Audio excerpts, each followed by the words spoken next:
hoje é quinta-feira, esse é o seu programa de quinta, aqui com um convidado especial, o Gera, direto da Itália, que veio aqui para bater um papo com a gente. Fala, Gera. Fala, Alex, tudo tranquilo? Beleza, tranquilo? Tudo bem. A gente se conheceu há pouco tempo aí, a gente viu que tinha amigos em comum e tal, né? Você estava falando que jogou com o Breca, que o Breca até é meu vizinho. Exato, o Breca, ele é um pouquinho mais velho que eu, não muito, mas aprendi muito com o Breca, foi um dos melhores jogadores aí do futsal paulista, apesar dele ter jogado na seleção brasileira e no Rio Grande do Sul também, mas foi um exemplo aí para muitos da minha geração.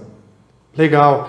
E, cara, naquela época que vocês jogavam juntos e tal, como que começou tudo isso? Você teve algum incentivador? Eu comecei jogando na escolinha do Corinthians, né? Meu pai uma vez me levou para fazer o teste lá e eu acabei sendo aprovado. Mas durante o programa aí a gente vai conversar um pouquinho, contar um pouquinho mais das histórias, isso aí. Você deve ter muita história para contar. História não falta, falta é tempo para contar tudo. Cara, eu tive acompanhando a tua história pelo teu site, né? Inclusive, pessoal, depois na descrição do vídeo vou deixar as redes sociais desse cara aqui para você conferir melhor na íntegra como que foi a história dele, beleza?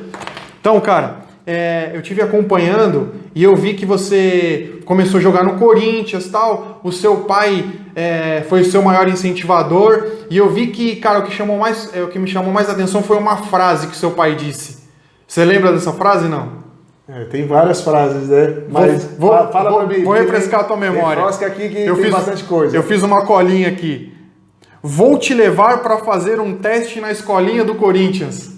Exato. Ele falou bem isso e foi o que aconteceu. Mesmo ele demorando um pouco, mas ele acabou me levando para fazer o teste na escolinha do Corinthians. E aí, cara? Nós morávamos ali no Belenzinho. Eu praticamente passei grande parte da minha infância ali. E ele é nordestino, veio da Bahia, veio tentar ganhar a vida em São Paulo. Ele se dizia que era jogador, né? Mas acredito que ele jogou muito tempo na várzea, em São Paulo, então ele veio para essa selva de pedra aqui. E lógico, não conseguiu ser jogador profissional, não conseguiu dar essa sequência. E foi ali que nós aprendemos, que meu irmão também gosta de futebol, a torcer pelo Corinthians, porque ele nos levava no estádio. E quando nós fomos a primeira vez, tinha a Gaviões da Fiel, e foi ali que nós nos tornamos corintianos. E desde então, Belenzinho, Parque São Jorge, era muito perto, sim. E ele acabou nos levando ali na escolinha do Corinthians para fazer esse teste, e eu acabei passando, e foi no ano de 84. Você já chegou a fazer esse trajeto a pé, cara? Do Belenzinho pro Parque São Jorge? Não, nunca tivemos a necessidade de fazer. Sim. Ou era de carro, ou era de ônibus, ou de carona. Mas esse trajeto a pé, que eu me recorde, eu não lembro de ter feito toda essa caminhada, não, do Belenzinho até o Parque São Jorge. Eu li a respeito, cara, sobre na tua história, que você quando você morou ali no Jardim Japão, você tinha que ir pra Zona Sul, cara, para estudar? Exato, nós estamos indo um pouquinho além, um pouquinho mais para frente, né? Foi no ano de 91, 92. 92 eu ganhei. 91 eu já tinha uma bolsa de estudo. Sim. No Colégio Objetivo, ali na Paulista. E como eu já jogava futsal e futebol, e sempre estudei em colégio público. Da primeira à oitava série, hoje até mudou os nomes, a nomenclatura mudou, né? Mas na época era da primeira à oitava, eu fiz no Guerino Raso, ali no Belenzinho. E lógico, meus pais não tinham condições naquela época de pagar um colégio particular. Mas como nós estávamos nos destacando no futsal e no futebol também, mas foi devido ao futsal que o professor Buzina e também que foi meu treinador, o Batata, que também é professor, eles me deram uma bolsa no Colégio Bilac, ali na Praça da Árvore. Sim. Então eu estudava de manhã, saía da Vila Maria, descia até a Vila Sabrina, pegava o ônibus, descia no rodoviário do Tietê, da rodoviária do Tietê, pegava o metrô até a Praça da Árvore, Tietê, Praça da Árvore, descia, ali era bem perto o metrô da escola, estudava, almoçava na escola, 2 vezes por semana treinávamos pela equipe da escola, pelo time da escola, porque nós tínhamos que disputar a Copa da NAP Jovem Pan, que é um torneio escolar muito famoso, e ali eu fiz o primeiro ano no Objetivo, que é na Paulista, o segundo e o terceiro ano, que foram 92, 93, no Colégio Bilac, na Praça da Árvore. Então, de manhã, metrô, rodoviária do Tietê, Praça da Árvore, estudava, almoçava na escola, treinava, saía do treino, ia para a Rua Javari treinar futebol de campo à tarde e saía da Rua Javari, ia treinar futsal na GM em São Caetano. Na Rua Javari, no Juventus ali? Mas o clube é conhecido como Juventus da Rua Javari, mas nós treinávamos no terrão, lá no social, lá na parte de cima. Ah, tá. Cara, você pode dizer que você deve o teu estudo ao esporte?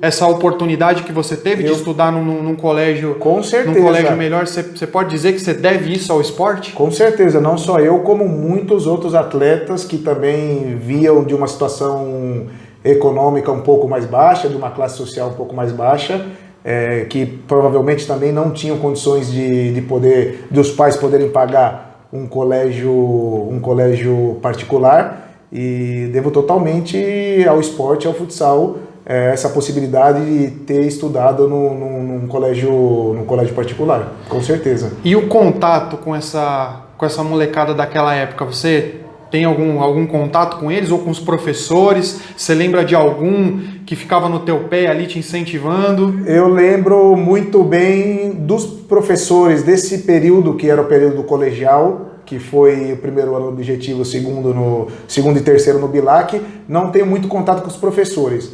Um deles acabou sendo o meu supervisor no Palmeiras, e acho que no Banespa também, se eu não me engano, que era o Buzina. Mas depois eu joguei ali no Palmeiras, e depois fui para fora do Brasil, perdi um pouco de contato com ele. Mas um professor, que é o professor de Educação Física, que se chama Hélio Fontana, também família descendente de italianos. Esse eu me lembro até hoje, tenho contato com ele até hoje, e foi uma pessoa que marcou muito na minha vida. Depois, quando eles vão ver o endereço do site ali na descrição, tem lá a história, tem um depoimento do professor, do Hélio. Não poderia ter sido um cara melhor de ter cruzado o meu caminho naquele período, que foi da primeira à oitava série ali, e ele fazia gestão em parceria com a minha mãe, porque era ele que ia conversar com a minha mãe, principalmente com a minha mãe, que ela não era fácil, ela levava ali tudo na risca ali, tudo controladinho, e às vezes tinha dentista, tinha que ir no médico, tinha o torneio da escola, não era a Copa da NAP, era antes da Copa da NAP. Ele conversava com ela, às vezes ela não queria desmarcar, não, eu levo ele, eu trago ele, não tem problema, aí ele conseguia convencer a minha mãe de desmarcar para mim não perder os jogos do campeonato escolares, e nem semifinal, e nem as semifinais e as finais, e a final, que acho que para todo atleta, mesmo que você é criança ou adolescente ali, são jogos importantes que acabam te ajudando no futuro. E cara, esse professor, o professor Hélio, pegava muito no seu pé com relação a só o esporte, ou ele cobrava alguma outra coisa de você? Tipo, você era um bom aluno? Eu não gostava muito de estudar. Não gostava muito, mas estudava porque eu sabia que era importante para minha vida. Mas nós tínhamos uma regra, eu estou falando em italiano, uma regra em casa, que meus pais falavam: você quer continuar jogando, você vai ter que ter notas boas no colégio. Então, como eu gostava muito de jogar, eu acabava tendo notas satisfatórias, tá? E o professor Hélio nos incentivava muito. Então nós conseguíamos ter esse controle dentro da escola para fazer o melhor possível, e ele nos incentivava também, não só com futebol ou futsal, com outros esportes também, que nós fazíamos handebol, basquete e acho que vôlei também. Sim. E mais futebol. Então eu acredito que também na parte cognitiva das pessoas e dos atletas foi fundamental na nossa formação para conseguir ter alcançado um nível profissional importante. Legal, ele não só focava só no futebol, que era a sua praia, era o que você mais gostava, mas também fazia com que vocês passeassem por outras disciplinas, por outros esportes também. Por outras disciplinas, outros esportes, e era um cara sensacional. Eu falo com ele até hoje. prestei uma homenagem que eu sempre falo com os amigos, homenagens tem que ser prestada em vida, né? Depois que a pessoa morre, você pode até prestar uma homenagem, mas não é a mesma coisa. Agradeço ele sempre, vou agradecer sempre. No site escrevi sobre ele também, quando o pessoal for lá ver, tem o depoimento, então fiz essa homenagem aí, consegui fazer ele em vida. Hoje ele tem 62 anos, tá para fazer 63 e é ativo pra caramba, faz as corridas dele, tá aposentado, mas treina pra caramba, tá em forma, mas é um cara que agradeço muito a ele de ter conseguido fazer essa gestão aí junto com a minha mãe. Faz assim, agradece ele pessoalmente. Entra aí, professor Hélio. Fala, Helião. Não, brincadeira. O programa de quinta ainda não tá nesse nível. Brincadeira. Cara, eu vi também que você acabou de falar também que você treinava tanto campo quanto futebol de salão. Cara, eu ouvi dizer, porque eu sou péssimo em futebol, para falar a verdade. Você é corintiano, eu sou santista, né? Então a gente não tem uma rivalidade assim tão grande, vamos dizer assim. Como né? os Bambis ou os palmeirenses, né? Isso aí é você que tá falando. Eu assumo a responsabilidade. Aí é você que tá falando.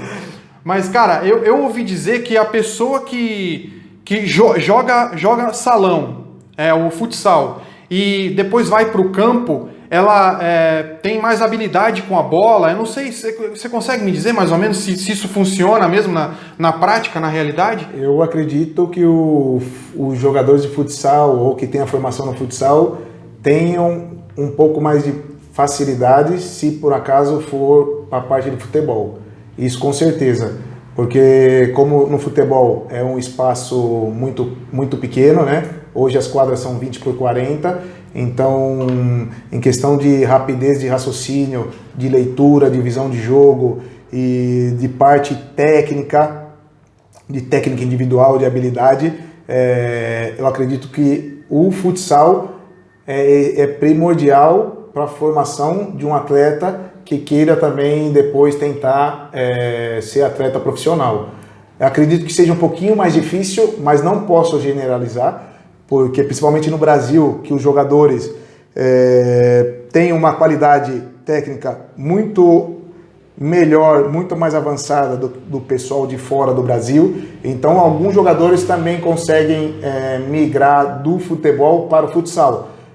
A porcentagem é um pouquinho mais baixa, no meu modo, essa é uma opinião pessoal minha e de tudo aquilo que eu vivi jogando futebol e futsal e futebol. Essa porcentagem é um pouquinho mais baixa, mas tem possibilidade. Mas acredito que o pessoal do futsal migrando para o futebol, alguns não deram certo, alguns podem ser que não deem certo, mas a probabilidade, a proporção é muito alta que dê liga jogando, passando do futsal para o futebol. Para o futebol de campo. Isso. Consegue levar essa habilidade, que eu imagino que o futsal é mais rápido. É muito mais rápido, você toca toda hora na bola. Então acredito que para a formação, se fosse escolher para os meus filhos, ou se alguém pedisse alguma indicação para mim, eu falaria para os meninos de até de 7, 8, 9, 10, 11, 12 anos de começar no futsal. No futsal. E depois, se tiver que migrar para o futebol, migrar um pouquinho mais para frente, com 14, 15, até 16. Mas se tiver a possibilidade de levar as duas disciplinas, o futsal e o futebol juntos, eu faria essa mescla aqui, porque no final acaba te fazendo diferença. Cara, eu trouxe umas fotos aqui. Queria que você me falasse mais. Me fala mais sobre essa foto aqui. Essa foto aqui foi contra o Porto São Jorge, uma equipe... Não, esse aqui não é o Porto São Jorge, não, é o Teramo. Foi contra uma equipe da Itália. Hoje eu moro na Itália, em maio agora farão 13 anos que eu estou lá. 13 anos? E essa partida aqui foi em 2008. E a história dessa partida aqui, eu não fiz um gol nessa partida, nós empatamos o jogo. Eu não lembro se foi 2-2, acho que foi 2-2 ou 3-3. Eu chutei tanta bola, tanto giro de pivô, bola na trave, fiz assistência, mas não consegui fazer de nenhum jeito o gol, porque o goleiro, além de ser um goleiro ítalo-brasileiro, não lembro o nome dele, ele defendeu tudo e além de defender, quando tinha a possibilidade ali, ele não defendia, a bola batia na trave. Então a sorte também ajudou o goleiro nesse dia. Trabalho e sorte, né? Porque as sorte. duas coisas caminham juntas. Tem um ditado que fala, né, que quanto mais eu trabalho, mais sorte eu tenho, né? Exato. Cara, e essa galerinha aí?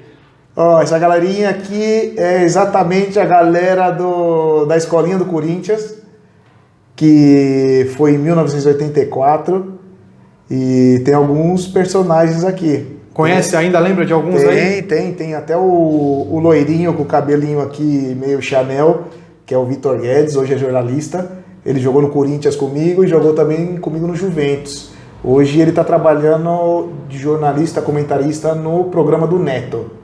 Sério? O Vitor era canhoto, o pai dele se chama Veriato, e ele acho que não teve uma ascensão na carreira como jogador, talvez até por escolha, mas por eu estar longe eu não acompanhei. Eu acredito que ele não tenha chegado no profissional, nem no futebol, nem no futsal, se eu não me engano, mas hoje ele está trabalhando no programa do Neto. É mesmo? Isso. Legal. Aí depois aqui tem o Alemão.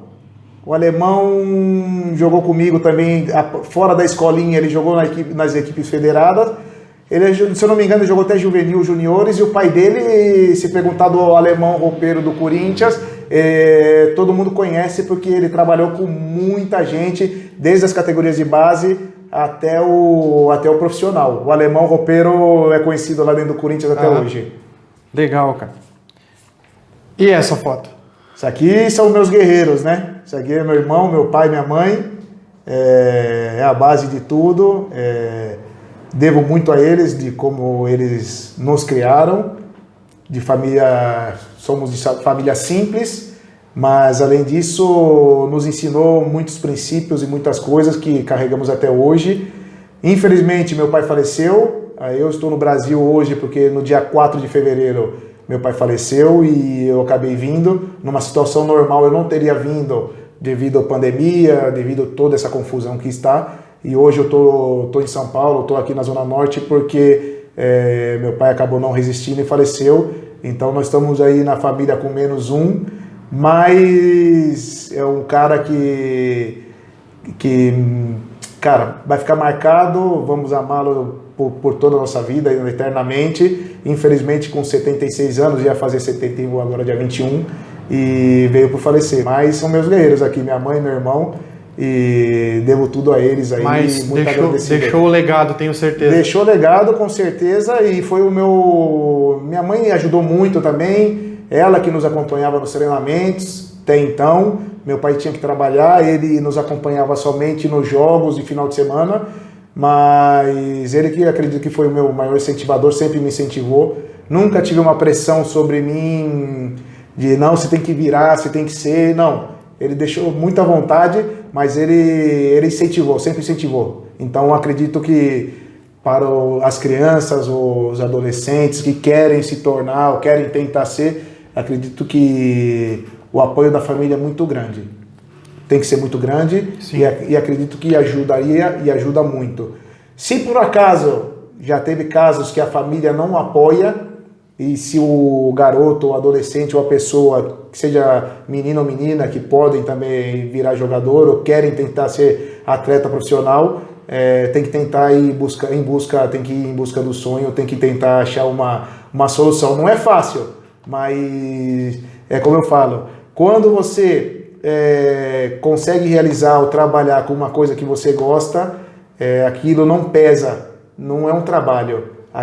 É um trabalho, mas acaba se tornando uma coisa muito leve, muito tranquila, que você faz com gosto. O problema é quando você é forçado por um motivo ou outro fazer uma coisa que você não gosta, que chega em certos momentos ou em algum momento que você não quer fazer mais porque você não gosta daquilo que você faz. Sim. Então é importante que os familiares apoiem, porque no final de tudo é o que vai valer a pena mesmo, né? E o que vale a pena nessa vida. E você tá aí como prova viva, né? Exato. E essa foto, cara, o que te diz? Essa foto aqui é na Itália também. Eu não lembro se essa foto eu tinha feito o gol, mas eu lembro que tem o Mico, ele chama Mico Pagnã, também jogou comigo aqui no Palmeiras, depois nós nos encontramos na Itália, e esse jogo foi um jogo decisivo, se eu não me engano, da Copa Itália. Agora eu não lembro se eu fiz o gol aqui, eu jogava sempre com o número 15, eu não lembro se eu fiz o gol ou se era comemoração. Eu lembro que o ginásio estava cheio. O ginásio estava cheio, até me veio alguns lances assim, em memória nesse momento. Eu sei que nós nos classificamos aí acho que foi para a final do campeonato depois. E essa relação com a torcida, cara? Sente falta? Hoje, ainda mais com toda essa pandemia, os estádios, os ginásios estão todos vazios, né? É uma tristeza de ver, em todos os sentidos. Pelo calor do público, de repente, em algumas cidades ou em alguns ginásios ou estádios, vamos pegar um exemplo, eu sou corintiano, a fiel torcida com certeza é o jogador número 12 do Corinthians ali, na Arena Corinthians, e aquele como se fosse um alçapão empurrando a equipe em momentos de dificuldades, faz falta. E além disso, também em parte de receita dos clubes, né? Muitos clubes estão sofrendo muito, tanto no futsal como no futebol, devido à falta de torcidas aí. Mas é um ponto muito para um atleta e profissional ir para uma equipe, dependendo de como é essa equipe, ou o perfil ou DNA da equipe, faz uma grande diferença. Tem jogadores que preferem jogar com a torcida a favor e tem jogadores que amam jogar com a torcida contra, que é uma forma de... Me foge a palavra, uma forma de incentivo de... O que não me mata me fortalece. Exato. Então tem... Os elencos são grandes, né? Hoje são 14 atletas no futebol, no futsal, são 14, mas tem alguns grupos com 18, que aí ficam 4 de fora, aí tem os dois ou três goleiros. Então depende do DNA de cada um das equipes. Tem as equipes que são montadas mesmo para ser campeãs, e tem aquelas que são montadas só para chegar no playoff, se for o caso, ou tem até aquelas que são montadas somente para salvar a categoria. Depois, se eles conseguirem chegar no playoff ou ser campeãs, é uma coisa completamente diferente, entendeu? Isso aí vai de perfil de equipes e de clubes. Cada equipe montada, ela está totalmente ligada com o planejamento do clube para aquela temporada. Exatamente isso. Mas tem equipes que são feitas ou são montadas todos os anos para ganhar. Isso aí é fato. Sim. Né? Vamos pegar tipo Barcelona, Real Madrid, as equipes aqui de futsal, Joinville, Crona, Magnus, tem as equipes do Pato Futsal, tem outras equipes aqui também, o Corinthians, o próprio Corinthians que tem futsal também, são equipes montadas para ser campeãs. Como o Barcelona o futsal, o Inter Movistar, eu estou falando do Campeonato Espanhol, o Palma Futsal, que ainda não conquistou um título de liga, mas foi montado para isso, e outras equipes de outros países também, da Itália, o Pesaro, a Sapone, são equipes importantes que são montadas para ser campeão. Legal. E o atleta que vai para essas equipes, que são contratados, tem que saber que tem o Atlântico de Erechim aqui também, que é montado para ser campeão, tem que saber que vai ter pressão. Entendeu? Se não quiser pressão, tem que jogar em outra equipe mediana ou um pouquinho mais baixa. Mas essas equipes aqui, você tem que saber o DNA dessa equipe para saber onde você está pisando os seus pés, entendeu? Cara, fiquei sabendo de uma comida preferida sua. Vamos lá que vamos ver o que ele vai inventar aí agora. O que isso aqui te diz, cara? Eita, esse moranguete aqui. Cara, esse moranguete aqui, depois eu vou pegar um, hein? Opa, pode ficar. Nossa, cara, naquele período que eu comentei anteriormente, que era o período dos 3 anos, que saía da Zona Norte, ia pra Zona Sul estudar, treinava na escola, treinava futsal, depois treinava futebol de campo, depois treinava futsal.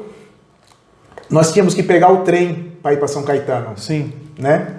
E nós não tínhamos dinheiro em abundância. Sempre tinha dinheiro ali, mas era tudo contadinho.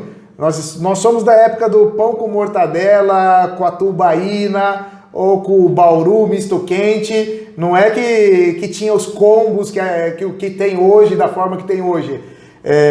Então nós comprávamos moranguete, cara. Comprávamos, acho que, se eu não me engano, com 50 centavos ali de real, nós comprávamos 10. E se entupia de morango.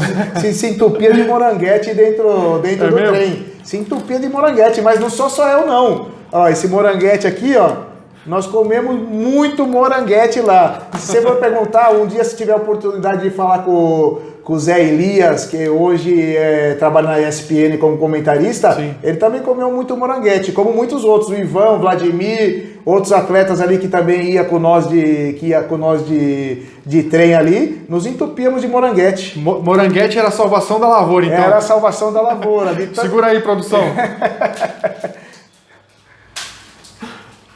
Então, Gério, você estava comentando sobre o teu trabalho. Você tem um trabalho, né? Agora nos bastidores do futebol, mas você continua no meio, você continua no esporte. Continua trabalhando com futebol. Sim, eu continuo trabalhando com futebol. Eu tenho uma agência uma agência de agenciamento, né? Agenciamos atletas de futsal e temos parcerias com atletas de futebol também, com outras agências de amigos meus que trabalham, que também são jogadores e militaram como jogadores em clubes de futebol. E eu tenho, como eu sou mais ligado ao futsal, eu tenho os atletas que trabalham hoje comigo na JR Sport e a gente faz essa parte de agenciamento. JR porque o pessoal na tua casa te chama de Júnior, é isso? Exato, JR Sport. Muita gente pergunta, muitos não sabem o porquê da JR. Uhum. JR Sport porque em casa minha mãe me chama de Júnior. Não me chama de Gieira. Sim. Então ela me chama de Júnior. Júnior porque você tem o mesmo nome do seu pai. Exato, o mesmo nome do meu pai. E, cara, essa tua vivência, as tuas experiências com esporte, a gente fez até uma brincadeira aqui com que você matava a fome lá no trem com os amigos do esporte.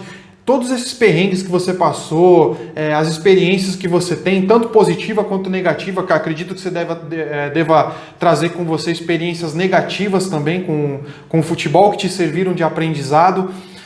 Como que você acha que essas experiências e a bagagem que você tem dentro das quatro linhas e agora fora delas, ali nos bastidores, como que você acha que isso pode colaborar para a formação de novos atletas? Nós tentamos fazer um trabalho que é individualizado para cada um dos atletas, porque sabemos que cada um deles vem de uma classe social diferente. No Brasil, infelizmente, nós temos uma diferença social muito grande, que é bem diferente do que a gente tem na Itália hoje. Então a gente tenta individualizar o perfil de cada atleta, mas não só o perfil da parte esportiva, da parte fora da quadra também, que é a parte pessoal, social, e fazemos um planejamento para eles de carreira. E de todas as experiências que eu tive, que eu levo até hoje, tanto positivas como negativas, coisas que eu comecei a aprender com 28, 29 anos, 27 anos, e eles podem começar a aprender desde agora, desde os 18, 19, 20, 21.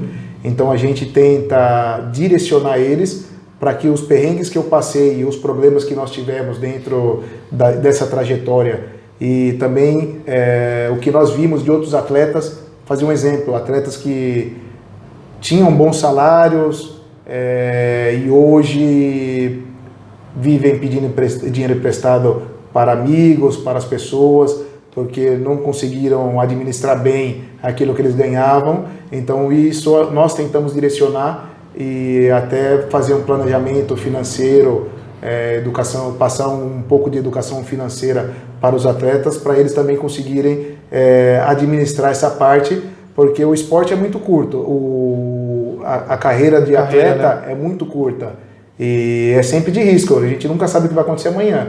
Um pode quebrar a perna, pode operar o joelho, não voltar mais como antes. Então a gente tenta direcionar e ajudar eles na parte de administrar e direcionar. Fazer um plano de carreira também, tentamos ver qual que é o perfil do atleta, encontrar também o DNA, o perfil dos clubes, porque uma coisa é você estar jogando no Bangu e o cara quer ir para o Barcelona. Então tem como se fosse um abismo no meio, então o cara teria que passar da parte regional, ir para a parte estadual, depois para a parte nacional e depois sim tentar voos maiores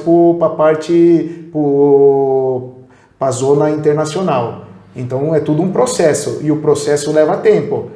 Para alguns que de repente podem ser fenômenos, eles conseguem ir por atalhos e pular algumas etapas do processo, mas não é o ideal. A gente tenta direcionar para que o atleta consiga se consolidar e depois tentar voos mais altos. Esse aí é mais ou menos aquilo que a gente tenta fazer. E fazer com que eles tenham exemplos de coisas que nós aprendemos muito tarde, e se eles aprenderem hoje e conseguirem seguir e executar, com certeza quando eles chegarem quase no final da carreira, como eu também terminei e tive o fim de carreira, vão estar muito melhores do que muita gente que não teve esse direcionamento. E tem alguns players aí que fazem agenciamento, que são meus amigos também, estão fazendo um trabalho muito bem feito, e nós temos uma parceria, não são com todos, são com poucos, e esses players também estão fazendo um trabalho muito importante com esses atletas jovens e com os atletas da atualidade.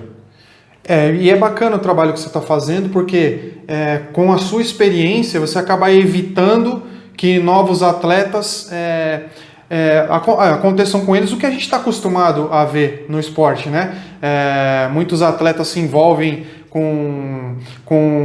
a gente viu um caso agora há pouco tempo, o cara saindo de casas noturnas, enfim, eu acho que isso deve atrapalhar um pouco a carreira da molecada, deve mexer um pouco com a cabeça deles, né? Com alguns mexem porque, como eu tinha falado, alguns vêm de uma classe social muito baixa, de repente começa a ganhar certos valores, não tem a estrutura ideal para isso e acaba mexendo um pouco, de repente não tem uma estrutura familiar, acaba mexendo bastante nessa parte e acaba se perdendo um pouquinho. E tem outros que têm uma estrutura familiar, que já é um pouquinho mais difícil que isso aconteça, mas todas essas situações negativas que começam a acontecer por muito tempo e com muita continuidade, acaba logicamente prejudicando os atletas. Gera, e como que essa molecada que está começando agora, que de repente assistindo o nosso vídeo aqui, se identifica com a tua história, de repente está passando pelos mesmos problemas, as mesmas dificuldades e não está achando o caminho certo, não está achando o rumo certo, como que essa molecada pode chegar até você? Como que você pode disponibilizar alguma coisa para ajudar essas pessoas? Se eles quiserem fazer contato comigo, nós temos o site da empresa, temos o meu site pessoal que fala muito da minha história, fala praticamente de forma resumida, mas fala da minha história, e nas minhas redes sociais. Deixem lá uma mensagem no direct, vai ficar aí na descrição do vídeo as informações, vai ficar na descrição do vídeo, e manda mensagem, escreve, tira as dúvidas, faça as perguntas que forem necessárias, que nós iremos responder na medida possível, iremos responder todo mundo, esperando também que vamos ver agora quando eu vou conseguir voltar para a Itália, né? Porque as fronteiras estão fechadas, os voos não estão sendo cancelados, mas eu estou à disposição aí para ajudar essa meninada aí que tem um sonho ou que já está tentando ser um atleta de alto nível ou um atleta profissional. Então, Gera, para a gente finalizar, deixa uma mensagem aí para essa molecada, deixa uma mensagem para a galera que está tentando a sorte, tentando começar no esporte como você começou lá atrás. Deixa uma mensagem aí para eles. A primeira coisa que eu posso falar é que vocês não podem desistir do sonho de vocês, tá? Não desista por nada. E outra coisa é que eles têm que no meu modo de ver, teriam ou têm de ter referências positivas. Olhar para os atletas que chegaram onde eles querem chegar. Ou se eles não querem ser atletas, pode ser que eles queiram ser um treinador, um supervisor, ou um diretor, alguma coisa do tipo, para eles terem essa referência e tentar buscar conhecimento para saber como eles conseguiram chegar nesse nível, nesse patamar. E hoje, com o mundo que nós temos, com o YouTube, com os livros, com o pessoal que está entregando conteúdo na internet, que possam adquirir conhecimento que não é para eles terem um atalho, é para eles não patinarem como eu patinei, mas através do conhecimento conseguir chegar mais rápido a esse objetivo e essa meta. Essa aqui é a mensagem que eu deixo para eles. E pessoal, esse foi o programa de quinta. Galera de quinta, deixa o seu like, curte aí, deixa um comentário, tá bom? E a gente se vê toda quinta-feira, 5h55 da tarde. Fiquem com Deus.